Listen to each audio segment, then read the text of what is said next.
sabi nga natin, as we go on in our Christian life, marami tayong pinagdadaanan.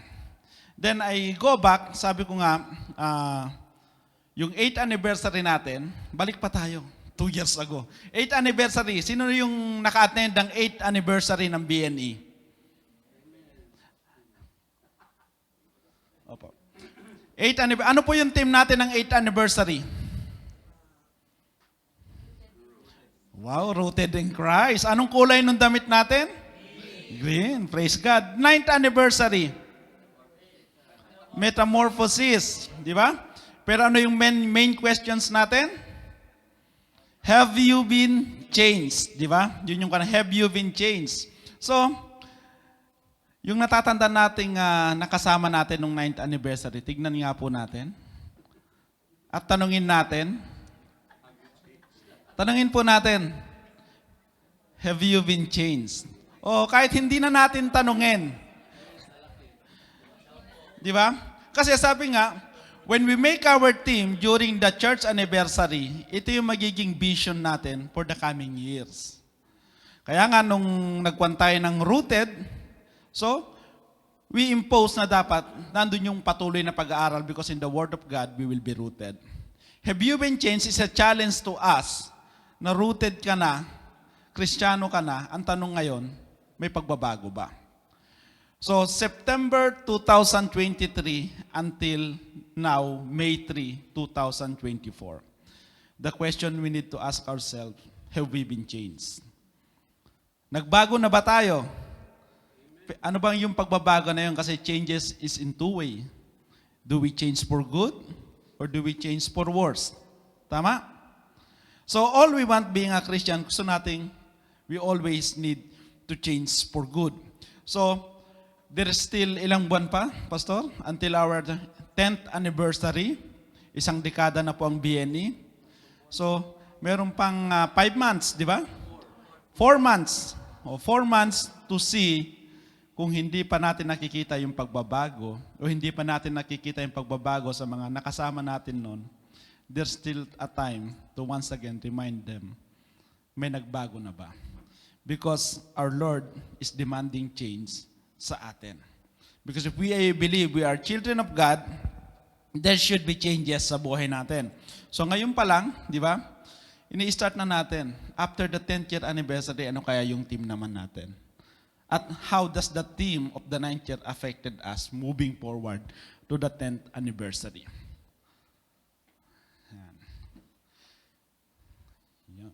So makikita natin dito, di ba?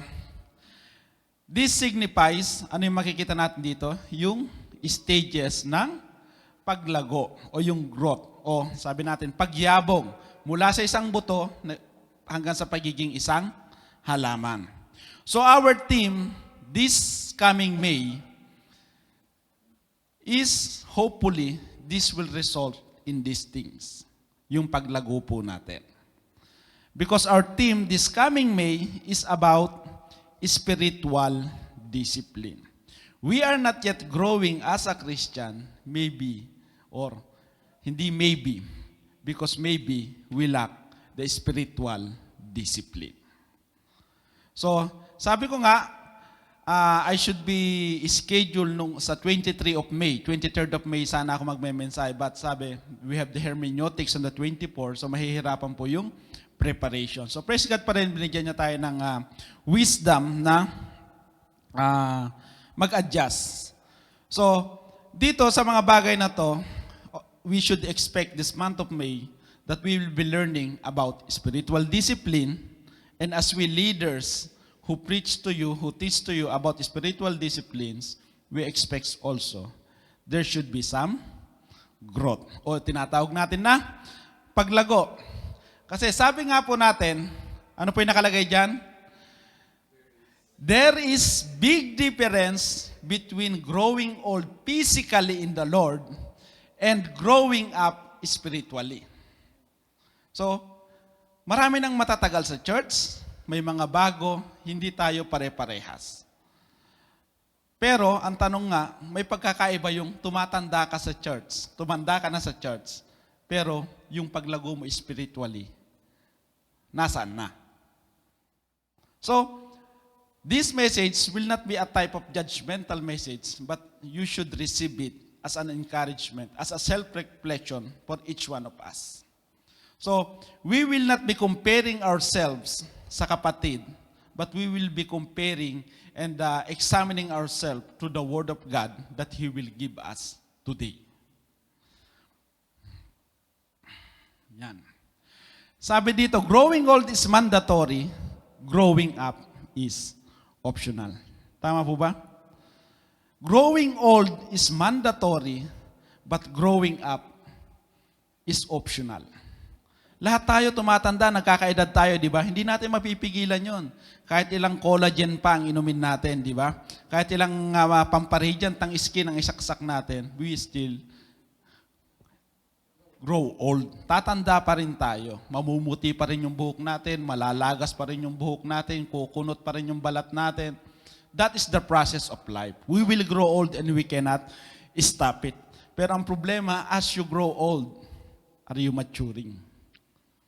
Ano na yung nakikita sa'yo sa pagtanda mo?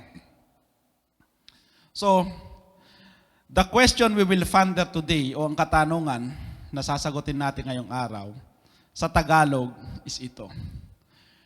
Lumago ka na ba o tumatanda na lang? In English, ibig sabihin, are you growing up or just simply growing old? Kaya nga ang tanong ko kanina, simple lang, go back nung 10th anniversary. If you understand the message, it is a challenge for us to reflect on the changes that needs to happen sa buhay natin. Being a Christian, because as a Christian, transformation and changes should be natural. Yan. So, before we go on, tumayo nga po tayo. Basahin natin ang salita ng Panginoon. So, basahin natin sa 1 John chapter 2, verses 12 hanggang 17 po ito. So, basahin po muna natin. Simula sa verse 12 hanggang 14. Sige po. 1, 2, 3. I write to you, little children, because your sins are forgiven for you for His name's sake. I write to you, fathers, because you have known Him who is from the beginning. I write to you, young men, because you have overcome the wicked one. I write to you, little children, because you have known the Father. I have written to you, fathers, because you have known Him who is from the beginning. I have written to you, young men, because you are strong and the word of God abides in you, and you have overcome the wicked one. Do not love the world or anything in the world. If anyone loves the world, the love of the Father is not in him. For all that it is in the world, the lust of the flesh, the lust of the eyes, and the pride of life is not of the Father, but it is of the world. And the world is passing away, and the lust of it. But he who does the will of God abides forever. Sige po, samahan niyo po ako sa isang maiksing panalangin. Yes, Lord, indeed, thank you. Thank you for your word, Lord God. Thank you for this privilege once again, Lord, to be used for your glory, Lord God, para sa gawain ito, Lord God. Lord, I submit to you everything, Lord God. Lord, without your anointing, without the wisdom that comes from you, Lord God, this message will not be effective, Lord God. This message will not even, Lord God, perpetuate the ears or the heart of the brethren, Lord God. Kaya Lord, ang aking dalangin, Lord God, as we study your word today, Lord God, as we look at your word today, Lord God, Lord, help us to understand these things, Lord God. Help us, Lord, to hold on to these words, Lord God. Help us that may your word, Lord God, will truly, Lord, embed in our heart, Lord God, sapagkat sabi mo nga, Lord, these words of yours, Lord God, are true, Lord God, and these words, Lord God, will help us grow, Lord God, will help us be steadfast in our faith, Lord God. Kaya, Lord, itago mo po ako sa iyong likuran, Lord God, at patuloy po na ikaw ang makita ngayong oras na ito, Lord God, as I deliver your word, Lord God, at sa bawat kapatid, Lord God, I pray, Lord God, that there shall be no distraction, Lord God, that our focus will be on learning of what you have prepared for us today, Lord God, at patuloy din po, Lord God. Lord, I pray for anointing for myself, Lord God, but I pray for illumination, Lord God, sa mga kapatiran, Lord God. Open the heart, open the mind of each and every one of us, Lord God, that we will receive your word wholeheartedly, Lord God. We will have this desire to listen to your word as if, Lord God, you are speaking to us directly, Lord God. Lord, hindi po ako magsasalita kundi ikaw po lamang, Lord God. Any preparations that I have done, Lord God, you may overcome it, Lord God. You may override it, Lord God, upang nang sa gayon, Lord God. What you want to be said, Lord God, ay yun lamang po ang masabi ko, Lord God. At patuloy po, Lord God, I thank you rin po, Lord God, for all the resources, Lord God, for all the people, Lord God, na patuloy, Lord, na ginagamit mo, Lord God, for us, Lord, to grow din, Lord Jesus. Kaya, Lord, be with us, Lord God, right from the very start, Lord God, until, Lord God, hindi lang po sa pagtatapos ng mensaheng ito, Lord God, kundi sa buong kabuuan ng gawain ito, Lord God. Samahan mo po kami, Lord God. At ang inyong protection pa rin po, Lord God, ang bumalot, Lord, sa bulwagang ito. Lord, maraming salamat po at binabalik po namin sa iyo ang mataas na papuri, pasalamat, pagsambat, pagdakila sa pangalan ni Jesus. Amen and amen. So, napakaganda ng verse na ito. So, kung titingnan natin, yung book of 1 John, alam naman natin kung sino sumulat dito, si Apostle John. At siya po yung isa sa mga apostle na siya yung pinakamatagal ang buhay. Di po ba? At siya lang sa original 12 apostles ang namatay ng natural death. So, alam natin yung kanyang istorya, di po ba?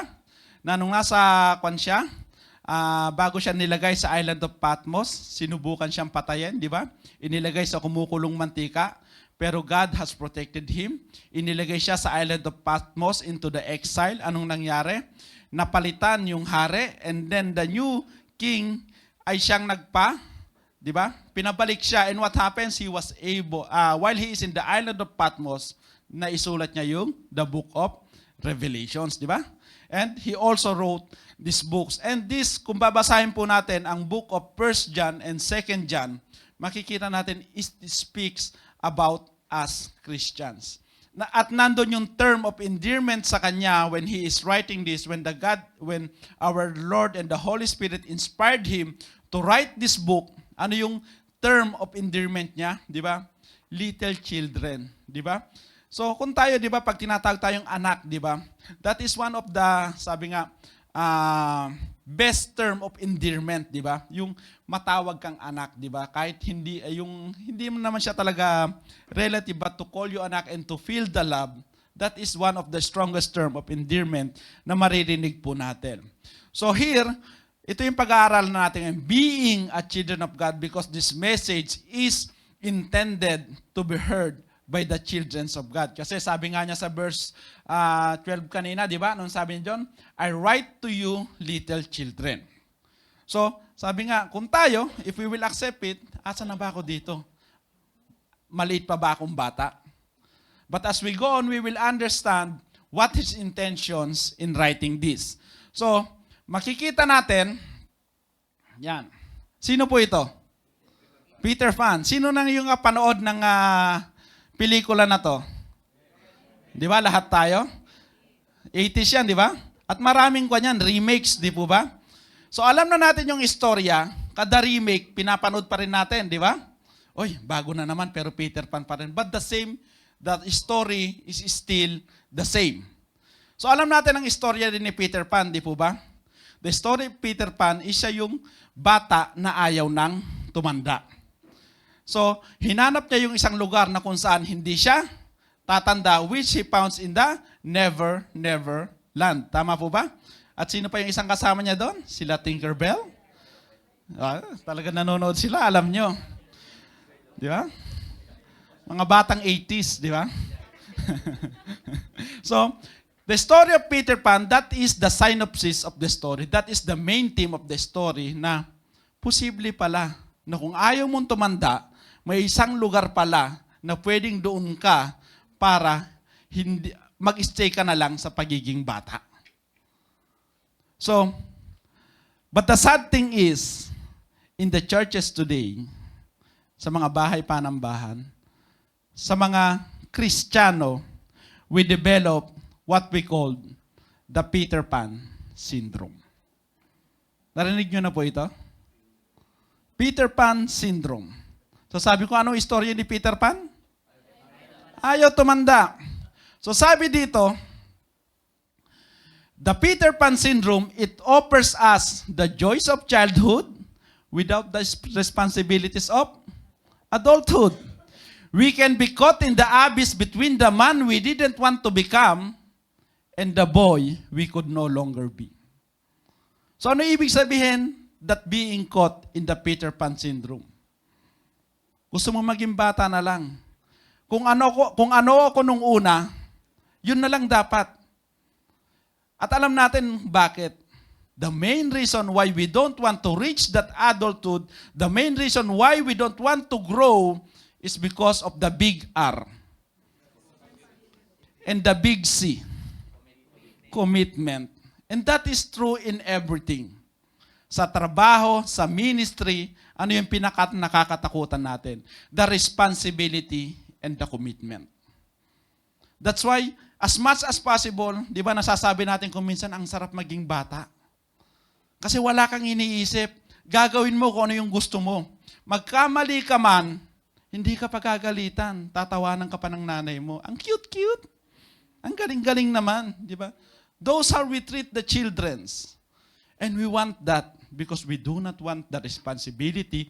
We do not want the commitment. Kaya anong nangyayari? We develop the Peter Pan syndrome. Pero tandaan natin that this is the very dangerous thing na sinasabi dito na darating yung time na sinabi dito na hindi ka forever na magiging bata. So when it comes to church, di ba lagi natin sinasabi, dapat i-desire mo that you should grow. Hindi ka pwedeng maging Kristiyano, chairman lang. Hindi ka pwedeng ilang taong ka na, nakaupo ka lang. Ang problema, nakaupo ka lang, nasa likod pa, pag mensahe, nakikipagchismisan pa. So there are things that we need to look in our heart. The purpose why we come to the church and the purpose why we say, I want to be a Christian. We should have a goal in everything. Kapag nag-apply tayo ng trabaho, there is reasons why. Di ba? Gusto ko ng sweldo. You work hard, you strive hard to grow. Bakit? I want to be promoted. I want that position. I want someday, kahit nag-umpisa ako as a janitor, I want someday, it is possible to become a manager. But I need to work hard. But when it comes to church, when it comes to Christianity, do we have that same goal?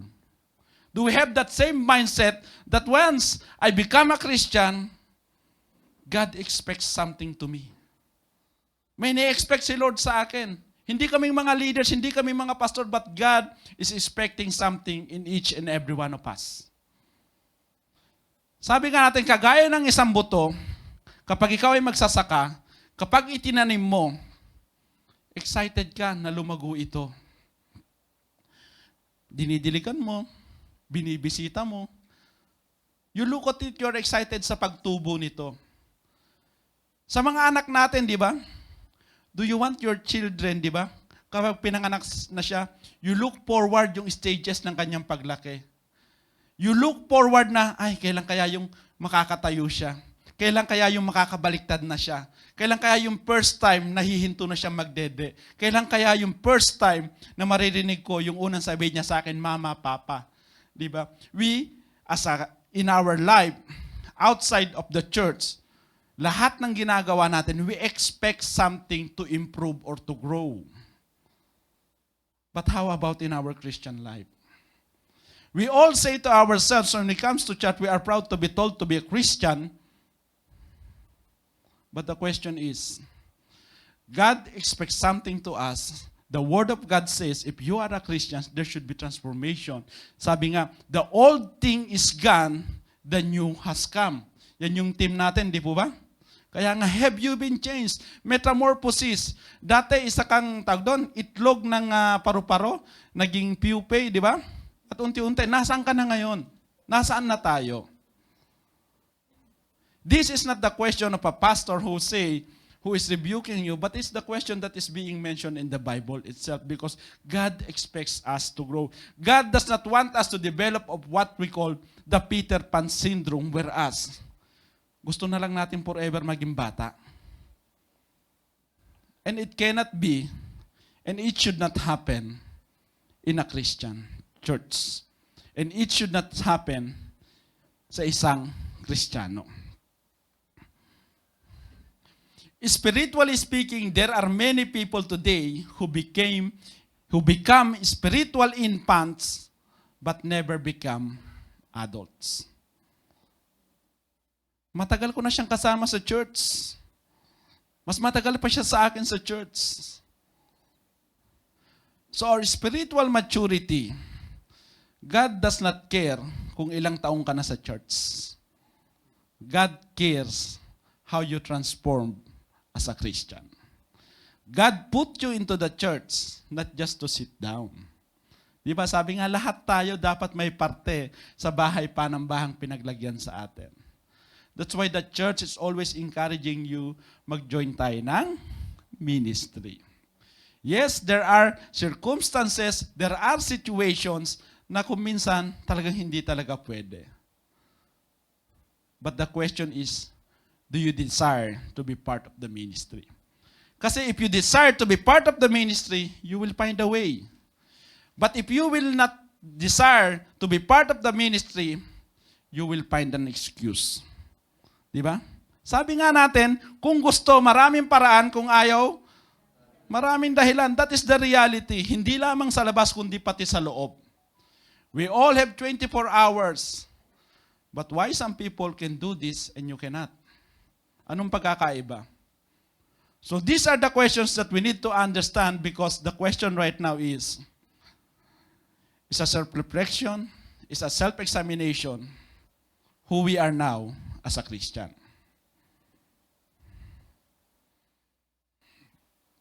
We need to grow up spiritually and not just grow old physically. Kasi yung ang sinasabi, aantayin mo pa bang tumanda ka bago ka magsilbi kay Lord? Aantayin mo bang uugod-ugod ko na bago ka mag-desire na, Lord, gusto ko mag-mission? Aantayin mo pa ba na paus na yung boses mo dahil sa edad mo bago ka sabihin, Lord, gusto kong kumanta sa music ministry? We all have the opportunity to serve in the ministry of God. But serving in the ministry of God requires something. You cannot serve in the ministry of God not because of just of your talents, not just because of your connections, not just because of your relationships. Serving in the ministry of God requires spiritual discipline. And this is the basics of Christianity. And this is what has been the message that we will be hearing all throughout this month. Spiritual discipline that will lead us hopefully. And I believe if you put these messages in our heart, we will grow up. We will not just grow old. We will try to avoid the Peter Pan syndrome. We will not try to avoid the responsibility and the commitment, but we will find a way to embrace that responsibility and commitment na kasama in committing to the ministry. Kaya nga po yung encouragement, di ba? When you serve in the ministry, always think you are not serving the church itself. You are not serving as the pastor. You are not serving BNE Church, but you are serving the one who established BNE Church. Kasi kung hindi si Lord ang nagtatag sa BNE Church, kung hindi si Lord ang nagtatag sa ministry na ito, we should have gone a long time ago. Sa lahat ng struggles, sa lahat ng challenges na pinace ng bahay panambahan, I still believe BNE is really established by God. So, in this verse, in 1 John 2, 12 to 17, sabi nga natin dito, we will see in this verse, when we read in this verse, there are two things that we will see. Una, yung sinasabing stepping stone, and the other one is the stumbling stone. So isa, yung magagamit natin para makamove forward tayo, at yung isa naman ay yung bagay na kung saan pwedeng madapa tayo. So sabi dito, the word we hear, the rules we need to obey, the promises that we hold on to, the time we spend in the ministry can either be our stepping stone or the stumbling stone. Bakit? Because how you embrace it, how you treat it, how you put it in your heart. Yung commitment mo ba sa ministry, ano para sa iyon? It should be, ano ba yung nasa puso mo? I commit to the ministry because I want to glorify God. Or you commit to the ministry, pero wala sa puso mo anong nangyayari, ay sana nagawa ko yon kung hindi ako nag-commit. So it becomes a stumbling block. Hindi lamang sa you think that serving in the ministry ay nagiging pabigat sa iyo sa halip na kasiyahan because your heart is not right. And when your heart is not right in the ministry, hindi lang ikaw ang nai-stumble. Even the people around you will stumble and look at you and say, oo nga, mahirap mag-serve sa ministry. Because they do not see the joy in your eyes. They do not see the joy in your face. Ang ano na lang naririnig, reklamo, pagod na ako. Negativities. Pero as a ministry ako. You are stumbling, and the worst part is you cause the brothers and sisters to stumble also. So this is the questions that we need to see in everything that we do. Is it an encouragement for the people around me to move forward? Or I am becoming a stumbling block for them to fall down and move backward? It's a self-reflection of us. It is a reality that when we look at ourselves, it's not to say that I am holier than you. I am better than you. But the standard is always, is this God wanted me to do? Is God glorified in what I am doing? Is when people see what I am doing, is they see the Christ working in me, or they just see the pride in myself. These are the things na kailangan nating maunawaan, not because you are in the ministry, you are a good Christian. The question is always is, what is the motivation in your heart? What is your goal being in that ministry? And is your goal is in line with what God wants in the ministry and in your life? Tama po ba? Sige po, tahimik lang po. Hopefully, yung pagiging tahimik natin is a way of reflecting it. It's a way of absorbing it. Sabi dito, kung makikita natin, sabi nga, we Christians have been called as born again. Di ba? Salvation experience is presented many times in the Bible in terms of the birth experience. When salvation is mentioned in the Bible, yung sabi yung kaligtasan, bakit ba, di ba? Dati, ang alam natin pag born again, ang sabi natin, mga alive. Di ba? Alive, Jesus is alive. But when we look at what is being taught in the Bible, bakit ginamit yung salitang born again? At makikita pa natin sa ibang illustration, bakit sinasabi that if you have sinned, you are dead in your transgression and sin? Because there is one thing we need to understand.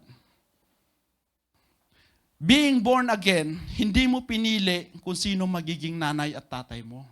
You do not have a choice. But it is the grace of God that you have been given to this family. That you have been given a good parents. It is not your choice. Hindi mo pinili yon. And even you see the analogy of being born again, being a Christian, is sinalarawan sa isang patay na muling binuhay ng ating Panginoon. What does it mean? What we see in these things, that being a Christian is not our choice, but being a Christian is a choice of God in you, that He will do these things in you, that He will do the works in you. Kaya nga dapat makita yung pagkilos ng Panginoon sa buhay mo. Kasi the reality is, if it is not seen in your life, isa lang ibig sabihin nun, hindi po napangyari yon.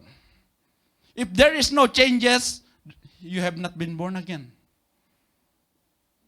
If there is no transformation, you have not been, sabi nga, raised up. It's not a question of judgment, but it's a question of discernment. It's the truth that is being mentioned in the Bible. The parameters of Christianity is just you attending the church. Yes, we appreciate everyone attending the church. We like everyone to attend the church. Gusto namin marami pa.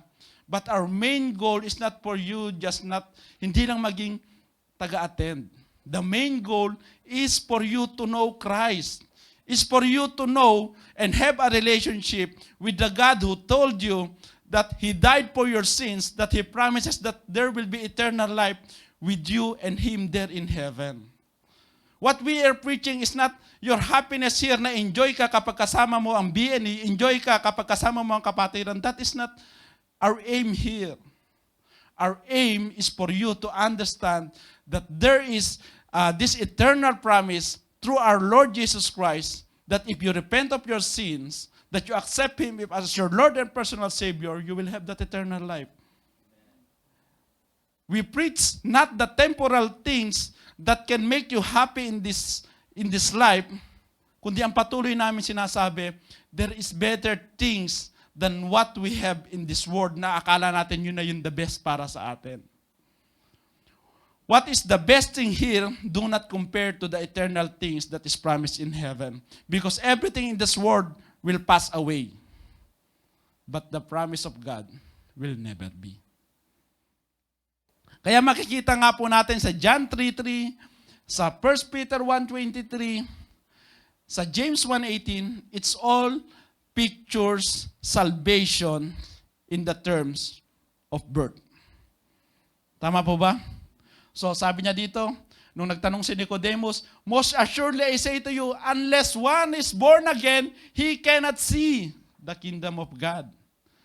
Hindi po si pastor ang nagsasabi niyan, kundi yung Biblia mismo ang nagsabi niyan. But we need to understand and open our eyes why he say like this. The question should be, when you read this is, paano yon? How can I be born again? What is the process and what to be seen in someone like me who wants to be born again?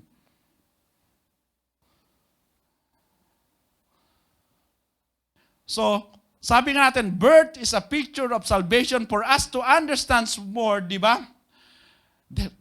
There are three things that we should understand in birth.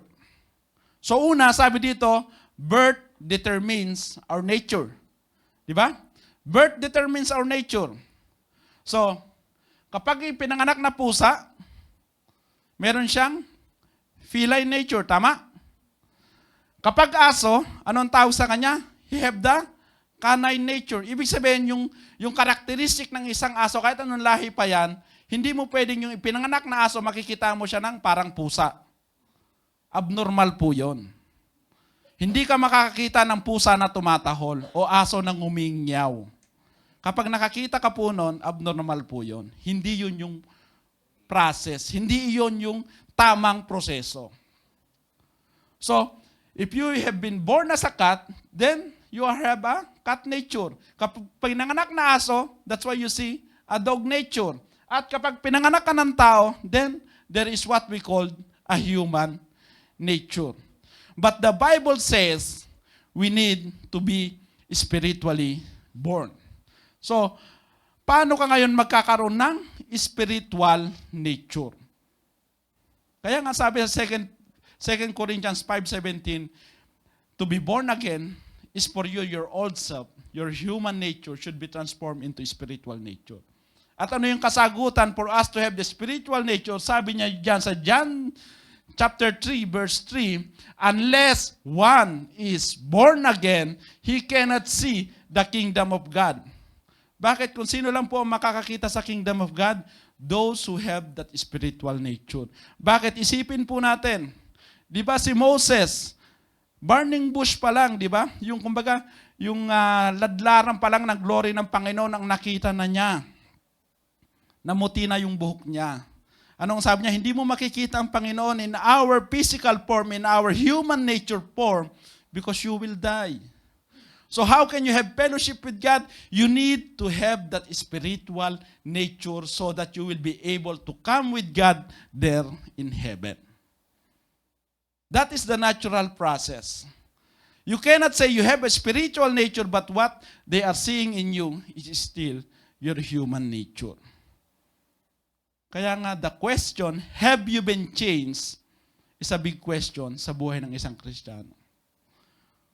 Hindi pwede na sabihin mong Kristiyano ka na, hindi mo pwedeng sabihin 10 taon na ako sa church, hindi mo pwedeng ipagmalaki na ganito na ako katagal sa church. Hindi natin ipagmamalaki yung tenure natin. Kundi ang ipagmamalaki natin kung paano tayo binago ng Panginoon, kung paano kumilos ang Panginoon sa buhay natin. Walang silbi ang 20 years sa ministry kung hindi ka naman nagbago. Walang silbi yung 15 years ka nagsiserve sa ministry kung wala ka naman talagang joy sa puso mo, kung hindi makita yung joy sa puso mo. So that is the questions that we need to understand, that we need to see. God, when He do this salvation sa buhay natin, He started the work of transformation. Sa isang bata, kapag pinanganak na yan, mapipigilan ba natin yung paglaki niya? Hindi, di ba? Kahit hindi mo pa painumin ng gatas yan, lalaki pa rin siya. He will go the natural process. Pero anong mangyayari? Magiging malnourished siya. That's why you as a parent, we need to feed him. You need to look after him. So that the process of growth will be complete. But the process of growth will happen, pero the result will not be right kung hindi rin tama yung ginagawa natin. Hindi mo pwedeng sabihin sa sarili mo, hanggang 5'6" lang ako. Hindi mo pwedeng sabihin, pwede bang umabot ako ng 5'8"? You cannot dictate that in yourself because your nature, there are things that we cannot control and there are things that we can control. Di ba? Kagaya ng isang bata, di ba? Na-excite tayo sa isang bata na, ay, kailan kaya siya maglalakad parang si Eli? Ang tagal naman niya maglakad. Di ba tuwan-tuwa tayo nung makita natin naglalakad dito sa hall? It should be the same excitement we should feel when we see our brothers and sisters are growing. It should be the same concern na masabi natin kapag nakikita natin yung kapatid na hindi lumalago. But sometimes the reality is, when we say something, people get offended. People get hurt. And we say na, darating din yung time na yon. Growth is a natural process. It just only means one thing. It's either nag-umpisa siya or wala talaga. Kaya ngayon sa sinasabi ng iba, Kristiyanong bonsai, I do not believe that. Kasi walang dinesign si Lord na Kristiyano na maging bonsai. Ang design ni Lord for you to be Christian is to be victorious. For you to grow. But for you to be proud to be say, Kristiyanong bonsai ako. Kasi ito lang yung plano ni Lord. You do not understand and you do not know yet the Word of God. So, birth determines your nature. At isa pa, when birth takes place, new life begin. Di ba? When birth takes place, new life begin. Kaya ngayon isang bata, it is a fresh start. Pero kung minsan yung mga magulang gustong lumaki yung bata, kagaya rin nila. Kasi ganito ako nung bata ako. Di po ba? So, all of us who already received the Lord Jesus Christ into our lives were all born into the family of God. We are now called the children of God. So, sabi nga, you are born again, your new life must begin.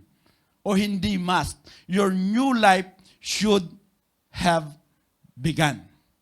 Dapat nag-umpisa na. You claim to be a Christian, then the new life should have begun. Pangatlo, sabi doon, when birth takes place, growth process begin. Di ba yung isang buto? Kapag itinanim mo, binasa mo, unti-unti yun na tutubo. Di po ba? What did you do?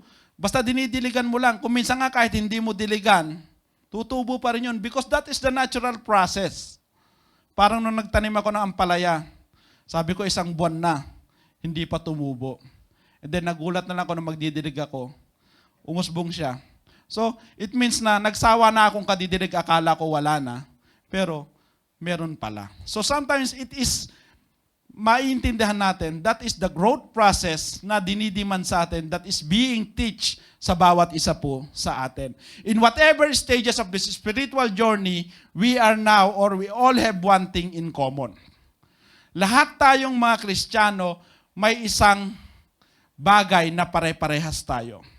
Iba-iba man yung stages ng paglago natin, tandaan po natin may isang bagay na pare-parehas tayo. Lahat tayo ay pinatawad na ng ating Panginoong Yesus. When we pray with our heart, na sinabi natin, Lord, I want to accept you as my Lord and personal Savior. Lord, I repent of my sin. Lord, I believe that the promise of eternal life through your holy name. God had said, if you confess your sins, He is faithful and just to forgive us. 1 John 1:9. Pero ang tanong, did you really confess about your sins? There is no such things that you can hide your sins from God because God is all-knowing.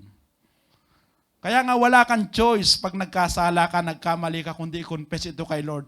Kasi parang si Adam, akala niya, nagtago sila ni Eve nung magkasala sila. Pero God knows everything. God sometimes pag nagkakamali tayo, He does not want us to hide. He just wants us to call upon Him and ask Him, Lord, I admit I have sinned. Lord, I admit I made this mistake. Lord, di ba pangako mo, patatawarin mo ako if I confess these sins? We do not grow spiritually as a Christians because there is still a lot of things in our life that we did not repent of. There are still a lot of things sa buhay natin na hindi pa natin nile-let go. There are a lot of things sa buhay natin na akala natin, iyon yung magpapasaya sa atin, yun yung magpapalago sa atin. That's why we do not grow. We blame the brethren, we blame the leadership, we blame the churches, but we never blame ourselves. Kagaya nga, di ba yung sabi nga, kasama ko siya sa church. Parehas kami ng pinapakinggan, parehas kami ng pastor, parehas kami ng shot, parehas kami umaawit. Bakit siya lumalago? Bakit ako hindi? Sino may kasalanan? Those are the things that we need to understand that for us to grow, there are things in our life to grow should start from ourselves. Hindi natin i-expect yung sa labas na siyang mag-push sa atin. Yes, we are here to remind you, to teach you, to encourage you to grow, and to preach you like these things for you to grow. But growth is a natural process. If you are a Christian, then you should grow. Because that is the plan of God. Sabi niya sa 1 John 2:12-14, I write to you little children because your sins are forgiven for His name's sake. Sabi dito, birth is only the beginning. We have a spiritual birth when we repent and our sins are forgiven. Not because of what we do, not because of who we are, but because for His name's sake. That's why we acknowledge and submit to the authority of the name of the Lord. That's why we say, it's not by my work. It's not because I'm good. It's not because I did this, I did that. It's because you have been forgiven, because you repented, and the promise of God. Yan sabi niya, I will forgive you, but you need to repent. Yan. So in this message, meron din tayong makikitang 3 levels of spiritual maturity or growth. So una, makikita natin sa 1 John 2:13, makikita natin yung salitang fathers, young men, and little children. Tama? So these are the 3 stages of spiritual growth in a Christian. So father, young men, and little children. But to see these stages, we will look at it. Uunahin natin yung, siyempre, mag-uumpisa ka sa pagiging bata. Then, we'll see here, ang una is yung tinatawag nating childhood stage. So, sa pagiging Kristiyano natin, ilan na dito ang nasa childhood stage pa? Ha? Sige po. Alam ni Lord yan kung sino yung nasa childhood stage pa. It's not us to know. Hindi ko mo nakakasama namin parati sa gawain. Sasabihin na namin mature na. There are things that we do not know and there are things that God only knows. So your commitment to church is only not your commitment to BNE, but your commitment to the church is your commitment to God. If your commitment to God is right, your commitment to this church is also be right. But if you only committed to BNE and you do not commit to God, it has no value in the eyes of the Lord. Because the first commitment that we must have is commitment to God. And everything will follow. Kaya nga sinabi, love the Lord your God with all your heart, with all your mind, with all your soul. And love your neighbor as thyself. Because you cannot love your neighbor as thyself if you do not know how to love the Lord your God. Because that relationship will overflow to the people around you. It's the same thing with your commitment. It's the same thing sa lahat ng bagay na ginagawa mo sa church. If you do it for the Lord, if you do it in honoring the Lord, the church itself will automatically be honored. You do not do this for the church. You do this for the Lord. Yes, we appreciate you. Sasabihin namin magaling ka. Pero di ba mas maganda kapag alam mo na natuwa si Lord sa ginagawa mo? Because we the people, hindi kami forever na magiging pastor dito sa BNE. We can live. So if you're always expecting the praises and the top of, yung tapik sa likod galing sa aming mga pastors, yes, you should aim for that. But what you should aim as a Christian, what you should aim as a committed servants and members of BNE, is that God will be proud of what you are doing. Because if you have that mentality, we, as your leaders, as your pastors, andun din yung appreciation, andun din yung gratefulness, andun din yung thankfulness. But if we limit these things dito lang sa loob and there is nothing na makakarating sa taas, we are teaching you wrong. We are encouraging you wrongly. Because first and foremost, BNE is not here just to have this relationship para makilala lang kayo. BNE has been established by God so that you and me can truly see and have that relationship with our Lord. Because that is the most important thing.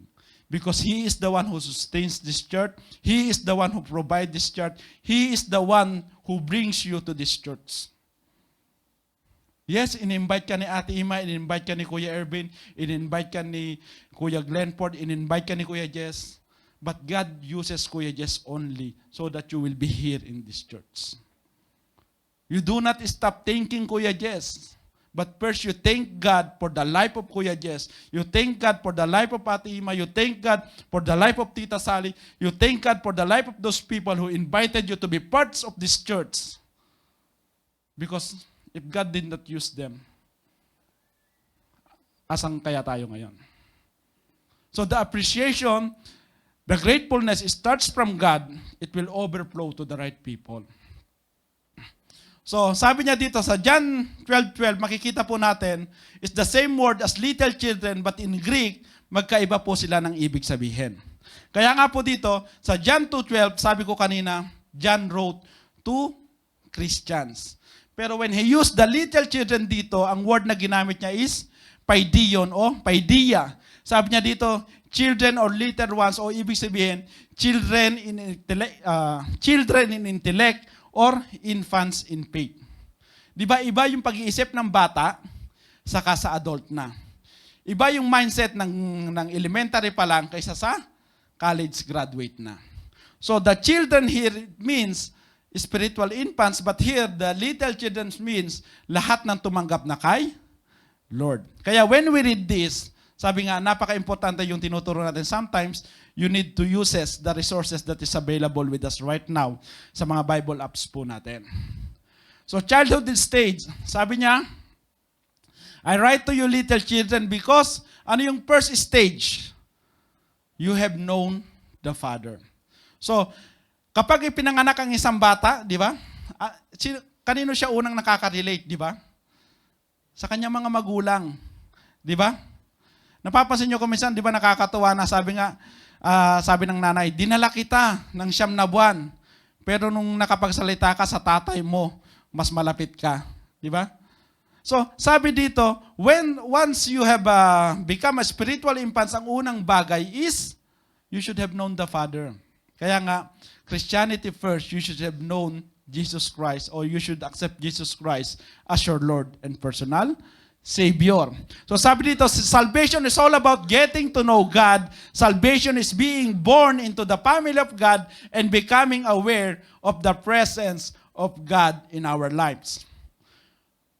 Kung Kristiyano ka, dapat aware ka sa presence ni Lord sa iyong buhay. Bakit? Kasi kung alam mo, si Lord present sa iyong buhay, it is a deterrent to sin.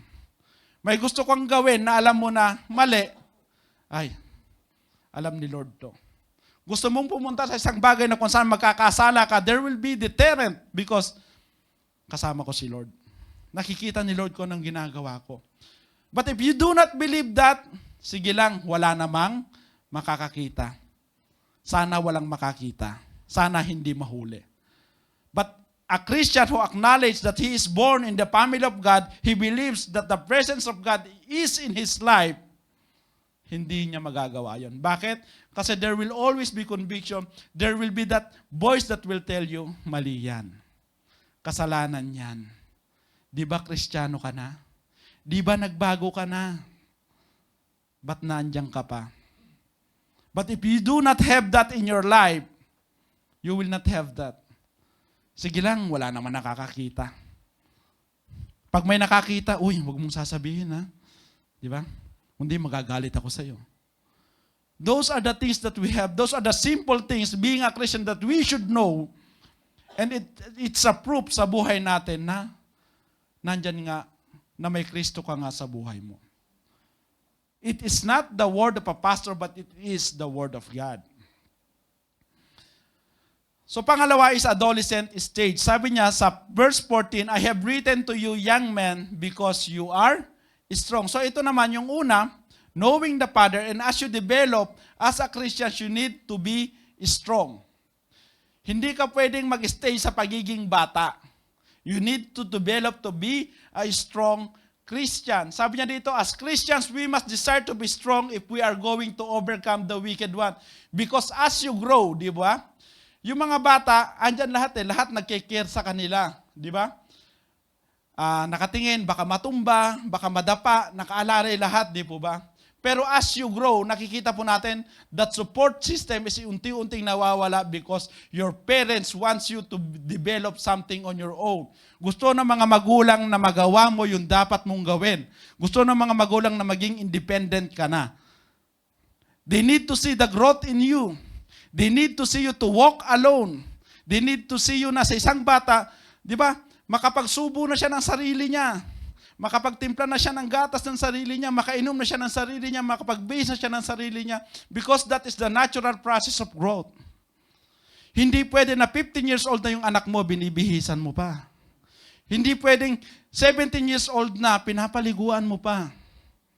It's not love. May mali na sa pagmamahal na yon. That is not right. A right parents will develop his children to be strong. And God, as He called them as our children, yun din yung demand niya sa atin. Kaya He provides everything for us to grow. Pero nangyayari, di ba, parang mga magulang, binibigyan ka ng masustansyang pagkain, ayaw mong kainin kasi gusto mo ng chichirya. Di ba?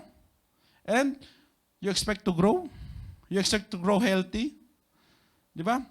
Ayaw mong masira yung ngipin ng anak mo, pero binibigyan mo ng panay matatamis. Those are the things that we need to do. If we do everything right, and the process is right, anong mangyayari? Child will grow healthy, plants will grow healthy, they will bear fruit and everything. At sino yung mas magiging matutuwa? Di ba tayo as a parent? When you see your child grow up the way you envisioned him to be. Kaya nga, di ba, sabi nga, kapag nasa langit tayo, ano yung gusto natin bilang mga Kristiyano? Yung nakaganyan ng ating Panginoong Yesus, sabi niya, welcome my good and faithful servant. Because you have indeed do your part successfully here. And that is what God demands from us.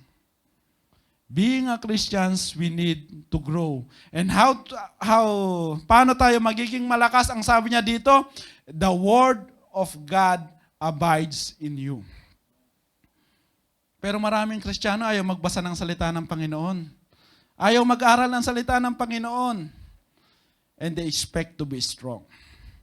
Sabi nga, maraming Kristiyano, they want to eat all those junks and expect to be a strong Christian. They do not want to study the Word.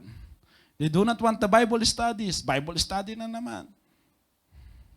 We are encouraging you to do the Bible studies not for the sake na magkaroon ng maraming attendees sa Bible studies. We have our own Bible studies personally. Why we keep on encouraging for you to join the Bible studies? Because it's for you. Because we want you to grow.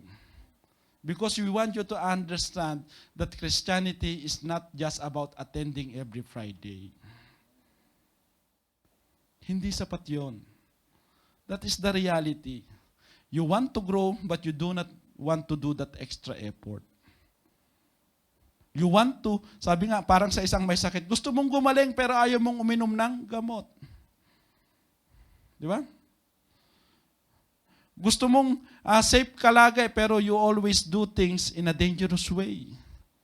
Safety first, di ba? Pero hindi naman nag-iingat.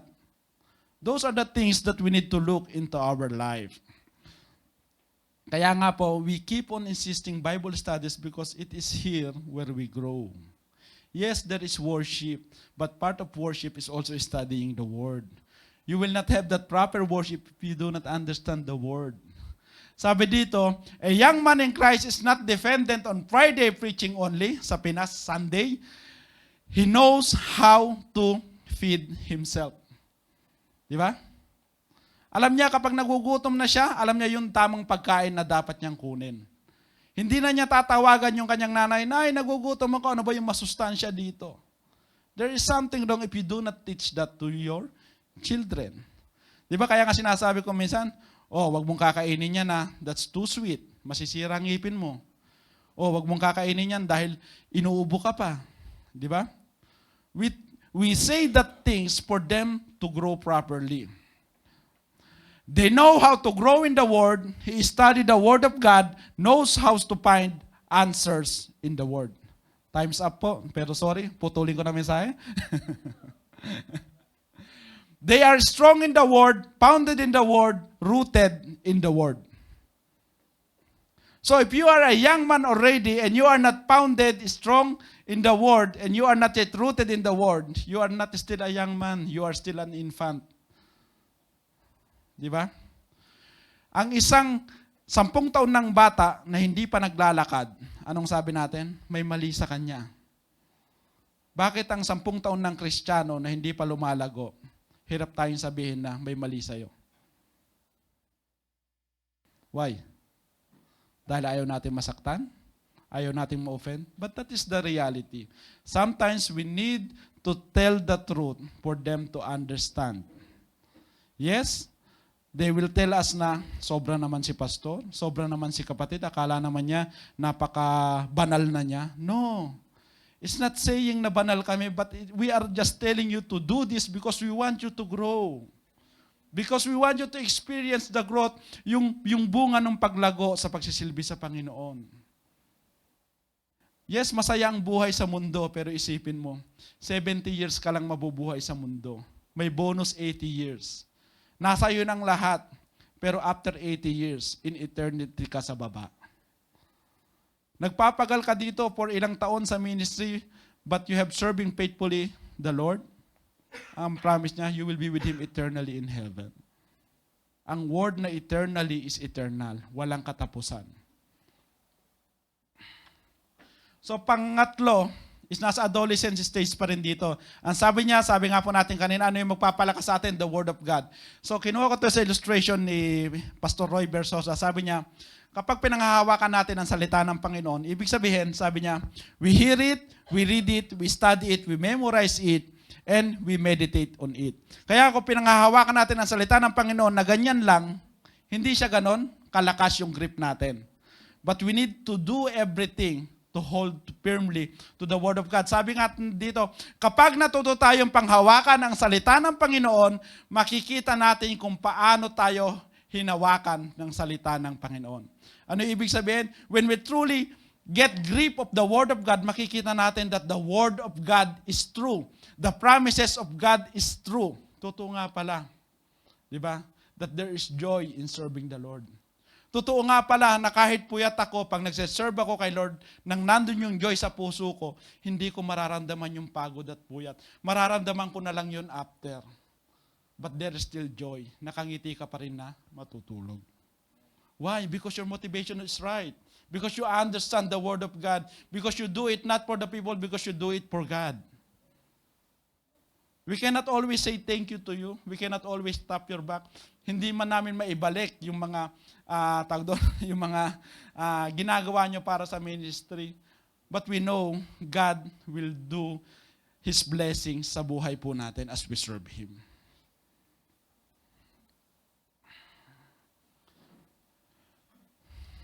So pangatlo is adulthood. Ito na yung father. Sabi dito, I have written to you, fathers, because you have known Him who is from the beginning. One of the characteristics of maturity, spiritual maturity, is that you have grown in the knowledge of the Lord. Kasi sabi niya, because you are strong, tama ba? Because you are strong and the Word of God abides in you and you have, ito lang pala. I have written to you, fathers, because you have known Him who is from the beginning. So ibig sabihin, kung hindi mo talaga kilala si Lord, hindi ka magiging adult Christian. Because that is the very basic. Kaya nga magsisimula ka sa pagiging bata. The first one is to know who your father is. And as you know your father, then as you grow as a Christian, then you will emulate that Father who is in heaven. Di ba? Ano yung sabi sa atin ng Panginoon? Di ba? Dapat yung makita sa atin is yung likeness niya. So how can you emulate the likeness of God kung hindi mo kilala si God? How can you be like Jesus Christ if you have that wrong notion of who Jesus Christ is? Yan.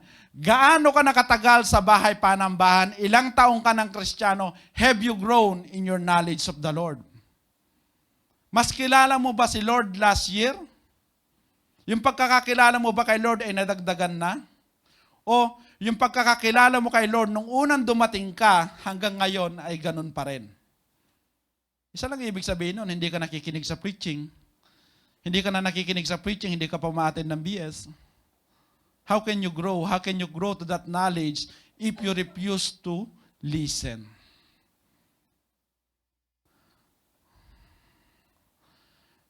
Sabi pa dito, if you are stagnating in your Christian life, you are in a very bad state. Ibig sabihin, nag-flatline ka na bilang mga Kristiyano. Sabi dito, I really believe this with all my heart. There's no such thing as platooning in the Christian life. It's either you're going up or you're going down. Bakit po? Kasi a Christian life is an uphill. Hindi ka pwedeng huminto sa gitna. It's either bumaba ka or you strive hard to go higher. Hindi ang Christianity, hindi kagaya ng sinasabi ng iba na madali lang. Ang hirap kaya mag-commit sa music ministry, pagod ka na sa trabaho, tutugtog ka pa hanggang alas 10 hanggang alas 11. Ang hirap kaya mag-commit sa transport ministry. Galing ka na sa malayo, susundin mo pa sa malayo, traffic pa. Sagot mo pa gasolina. Kinabukasan, gigising ka pa ng maaga. Yung sinundo mo, mag-aantay ka pa ng 30 minutes. Pero thank you Lord pa rin, nandun pa rin yung patience. Madali ba ang pagiging Kristiyano? Hindi, di ba? Hindi madali mag-serve sa ministry. Yung time ko para sa pamilya ko nauubos sa ministry, nagagalit na sila. Panay ka na lang ministry sa Saudi. So, the ministry, in serving is the ministry, is an uphill battle.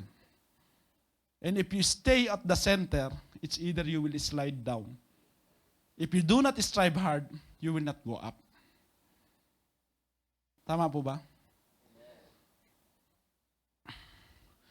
So continue to grow as a Christian. A Christian's, our desire should be, our burning passion should be to become a spiritual father, to become a spiritual mother to somebody else. You have that faith, share that faith. Help someone to grow in his faith. Huwag maging dahilan na yung pananampalataya mo, yun yung maging reason para mawala ang kapatid. Use your faith to help brothers and sisters grow. Use your faith to help brothers and sisters to know more about God and to understand more about the love of God. Sabi dito, by bringing somebody to the saving knowledge of the Lord Jesus Christ and nurture them in faith. Are you a growing Christian? Then help someone to grow more. Huwag tayong, tama na. Alam ko na yan. Matagal na ako. Leaders na ako. Pastor na ako. Bahala na sila. Kaya na nila yan. No. We keep on serving. We keep on committing. We keep on doing what the Lord wants us to do for the glory of His ministry. Not for the glory of ourselves. So nakita natin yung stepping stone. Ano yung tatlong stepping stone? Childhood, young men, and adulthood. So ito naman yung stumbling block, di ba? Two things that Satan will try to tangle us up so that we will not grow. Yung pinakita niya sa chapter 2, it's the desires. At pag binasa natin ang 1 John chapter 3, it's about deception. So, makita natin dito, sabi niya sa verse 15 to 17, do not love the word of the things in the world.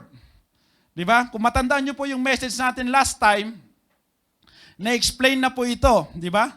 Napahapyawan ko na po ito. Sabi dito, as Christians, when we receive Jesus Christ as our Lord and personal Savior, we have three enemies. We have a three-pronged war na sabi niya, internal enemy which is our flesh, external enemy which is the world, and the infernal enemy which is the devil. So ano yung kalaban natin?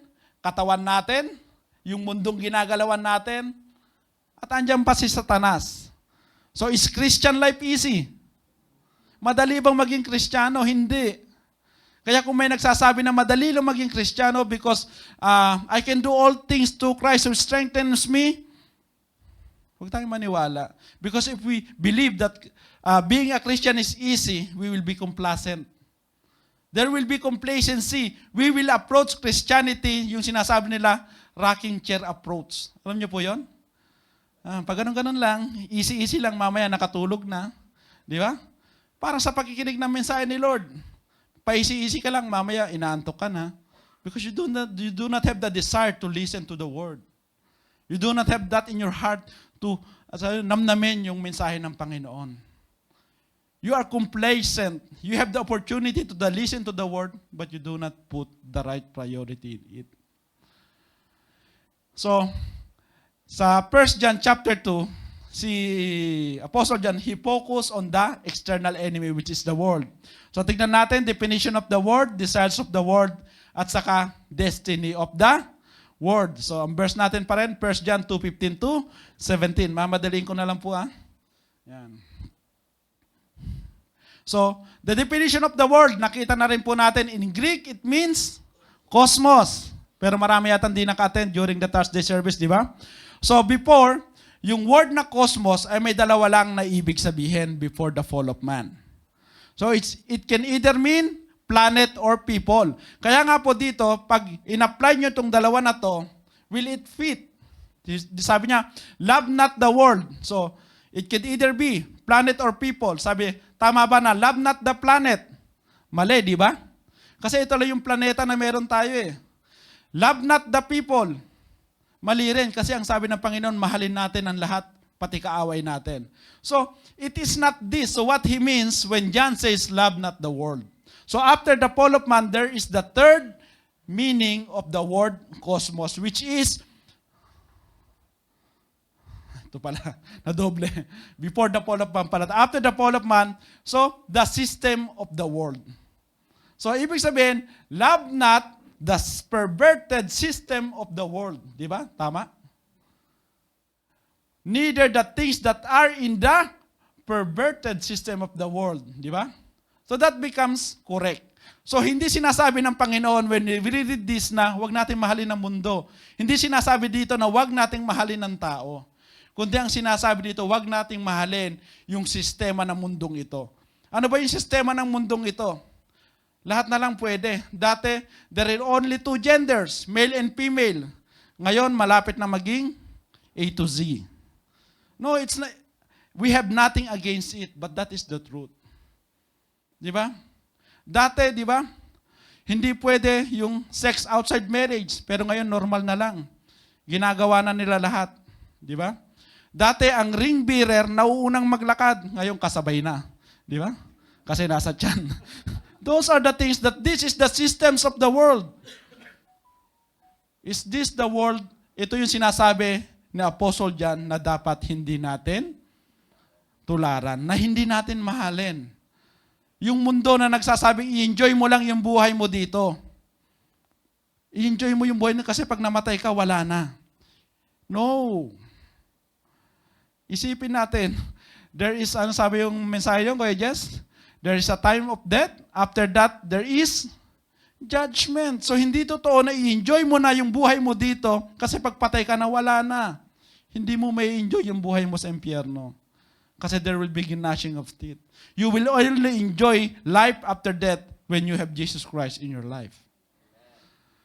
So sabi pa dito, ayan, lust of the flesh, yan pa yung ibig sabihin niya. So picturean nyo lang to. The word lust here is much better, is much broader than sexual lust. So pag sinabing lust, hindi lang yung sexual, hindi lang desire mo na magkaroon ng intimate intercourse sa opposite sex. A strong desire for satisfaction. The desire may be good, but the way you satisfy that is bad. Tama?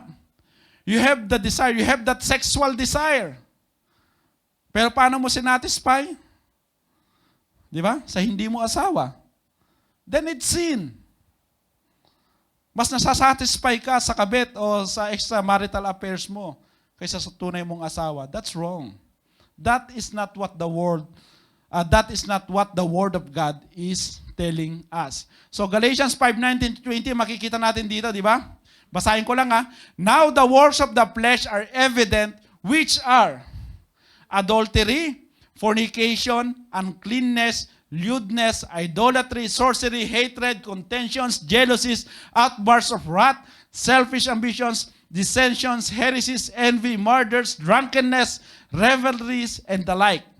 Ano ang sabi niya sa dulo? Of which I tell you beforehand, just as I also told you in the time past, that those who practice such, lahat po ito, such things will not inherit the kingdom of heaven. If we categorize what Apostle Paul write in this, merong 4 na kategory ang kasalanan.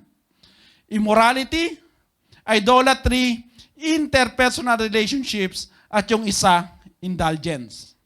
So, kung titignan natin, under immorality, adultery, fornication, uncleanness, at lewdness.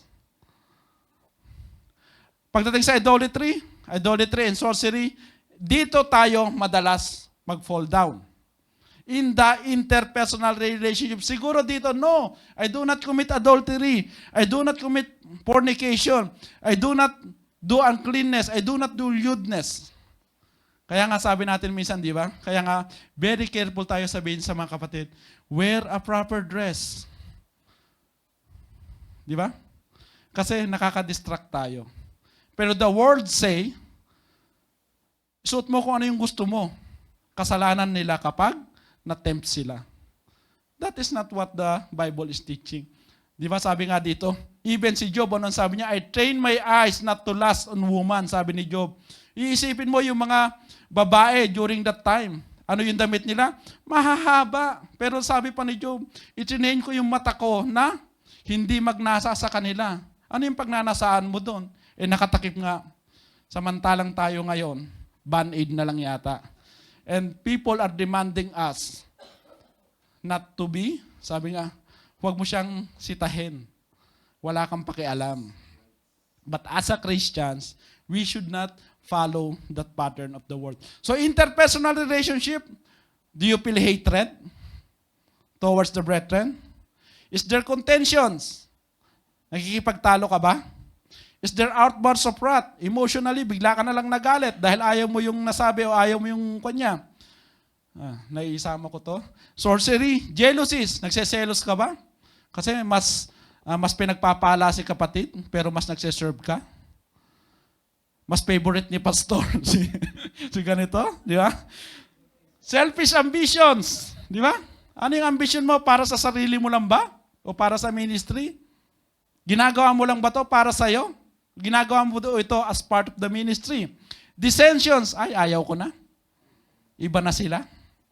Di ba? Ayaw ko na. Hindi na tama yan. Di ba? Hindi siya align sa gusto kong mangyari.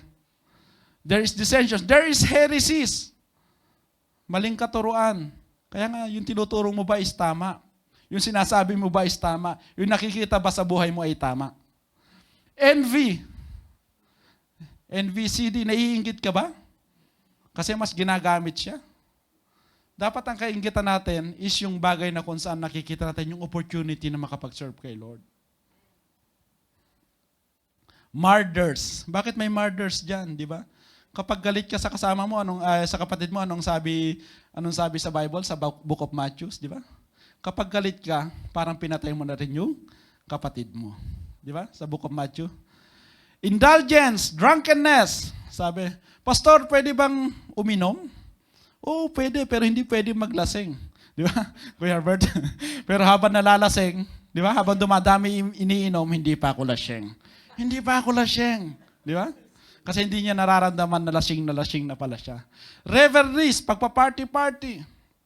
You are a Christian from 9:30 to 1 o'clock. Pagdating ng Friday night ng gabi, nasan ka? And the like, katulad nito. Ano pa yung katulad nito? Maraming bagay na hindi lamang sa mga bagay na yon. You enjoy doing things, mas inuuna mo yung mga bagay na kung saan masasatisfy ka kaysa sa mga bagay na para kay Lord. Kaya nga, if you put importance in the work of God, siya yung uunahin mo. Not other things. Bakit? Kasi anong sabi niya? Those who practice such will not inherit the kingdom of. So all of us, lahat tayo gusto nating maging parte ng kaharian ng Panginoon. So makikita natin dito sa John 3:16, 2:16, the lust of the flesh, the desire to indulge, the lust of the eyes, the desire to possess, the pride of life. Ito yung isang bagay. The desire to impress. Di ba?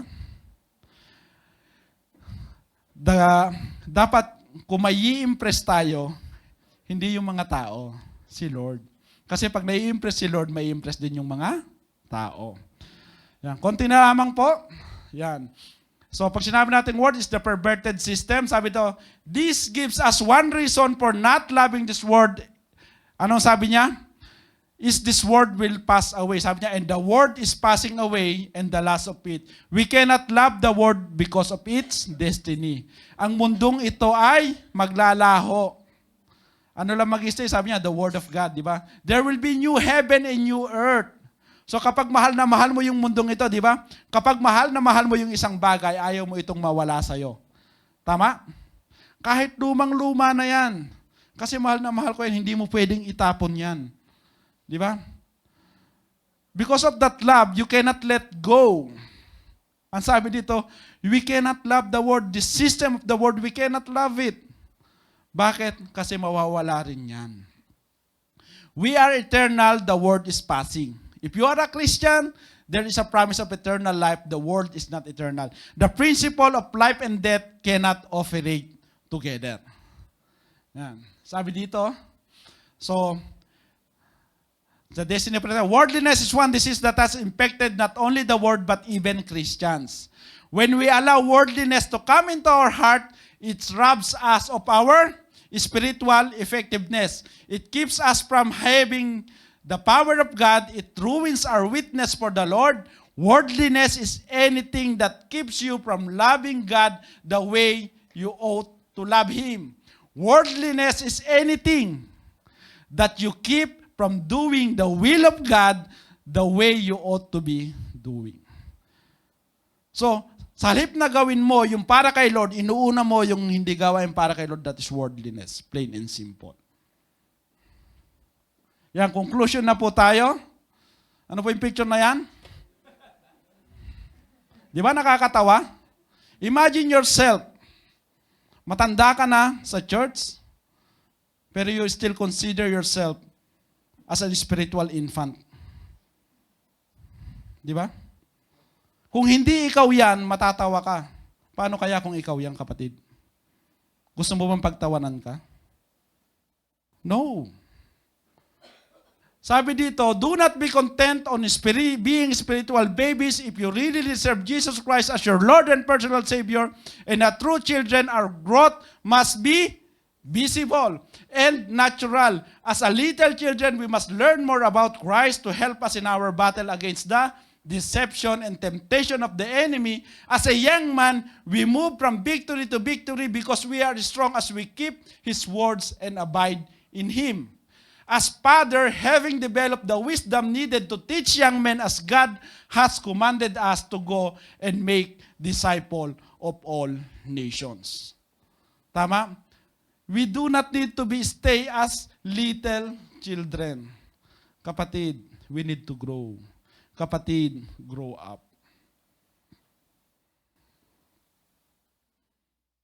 Are you growing up or just growing old?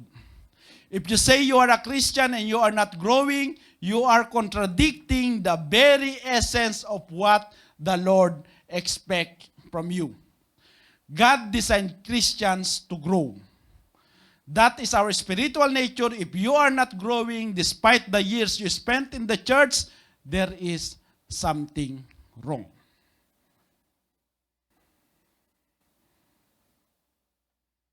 Tama? Makaka-amen po ba kayo? Amen. Praise God. To God be the glory. Sige po, tumayo po tayo. Samahan niyo po ako sa isang maiksing panalangin. Yes, Lord, hallelujah indeed. I thank you, Lord. We thank you for this word of yours, Lord God. This word of challenge, Lord God. This word of encouragement. This word of rebuke, Lord God. This word of enlightenment, Lord God. Lord, sabi mo nga, ang mga salita mo is like a double-edged sword. Hindi lamang po yung nagsasabi ang nasusugatan, kundi ang nakaka-receive din ito, Lord God. But Lord, my prayer to each and everyone, Lord God, Lord, personally sila lamang po, Lord, ang nakakaalam sa sagot sa katanungan ito. Ikaw at sila lamang po, Lord God. You know who is growing up and you know who is just growing old, Lord God. Lord, I do not say, Lord God, that as a leader that I have already grown up, but I still, Lord, believe that there's much more to learn, Lord God. And Lord, thank you for what you have put in our heart, Lord God, that we do everything, Lord God. Medyo mabigat man sa pandinig, Lord God. Medyo mabigat man sa puso, Lord God. But it is what you want us to say, Lord God. It is what you want us to learn, Lord God. Because being a children of yours, Lord God, you want us to grow, Lord God. To grow in the knowledge of you, Lord Jesus. Kaya Lord, sa mga kapatid, Lord God, that desires to grow more, to grow up, to have that spiritual maturity, Lord God. Lord, I pray for them, Lord God. I pray for them, Lord God, that may you continually the work into their heart, Lord God. Sometimes, Lord God, we need to reflect on ourselves. Sometimes, Lord God, you use other people, Lord God, to show us, Lord God, yung pagkukulang namin. Sometimes, Lord God, you use people, Lord God, to tell us those hurtful words, Lord God, for us to realize that we need to make things right, Lord Jesus. Lord, we are not aiming just to fellowship with each other, Lord God, for the sake of fellowship, Lord God. Lord, you established BNE for a purpose, Lord God. You put us here as pastors and leaders of this church, Lord God, for a purpose, Lord God. Help us accomplish those purposes, Lord God. Not because of our own personal desire, Lord God, because of our desire, Lord God, to do the things that you want us to do, Lord God. And Lord, that desire, Lord God, is to equip your people, Lord God. To teach your people, Lord God, to help them understand, Lord God, that we as Christians, Lord God, hindi dapat, Lord God, maging complacent. Hindi dapat, Lord, natatakot sa responsibilidad. Hindi dapat, Lord, natatakot sa commitment, Lord God. Hindi dapat, Lord, natatakot na gawin, Lord God, ang mga bagay para sa ministry mo, Lord God. Lord, sometimes we hurt people in our corrections, Lord God. Lord, but you know, Lord God, we do it with love, Lord God. We do it with the love of them, Lord God, so that they can grow, Lord God. We do it, Lord God, with love so that they will realize, Lord God, that all we want, Lord God, is to make things right, Lord God. Sapagkat, Lord, gaano man kami katagal sa bahay panambahan mo, Lord God. Gaano man kami kagaling magsalita, Lord God. Gaano man kami, Lord God, nagpapagamit sa ministry mo, Lord God. Kung wala pa rin, Lord, yung joy sa puso namin na naglilingkod sa iyo, Lord God. Kung hindi ka pa rin namin kilala, Lord God. Kung hindi pa rin na yung pananampalataya namin, Lord God, ay nakalagay sa iyo, Lord God. Lord, it's all for nothing, Lord God. Kaya, Lord, continue to help your church, Lord God, to teach and preach what is the truth, Lord God, as has been written in your Bible, Lord God. As has been being written in your word, Lord God. Sapagkat, Lord, these words of yours, Lord God, it's not our word, Lord God. Hindi po yung mga salita namin, kundi yung mga salita mo ang siya magpapabago po sa amin, Lord God. Yung mga salita mo, Lord God, ang may kapangyarihan na mabaguhin ng mga kapatid, Lord God. We are just the vessel of your words. We are just the vessel of your message, Lord God. Lord, sometimes we as leaders also fails, Lord God. But Lord, when the time comes, Lord God, humble us down, Lord God. Remind us, Lord God, that being a servant, Lord God, they must see the Christ in us, Lord God. The Christ that we preach, the Christ that we speak of, Lord God. Lord, help us to walk what we are preaching, Lord God. That our life, Lord God, will see what we are teaching to our brothers and sisters, Lord God. Lord, na yung salitang itinuturo namin, Lord God, there will be no doubts, Lord God. Hindi nila nakikita yung kamalian namin, kundi nakikita nila, Lord God, yung kapangyarihan ng iyong salita, Lord God. Lord, it is by your word. It is by your grace alone, Lord God. For all the challenges that we have faced, Lord God. For all the problems that we have overcome, Lord God. For all the things that we have done, Lord God. We do it for your glory, Lord.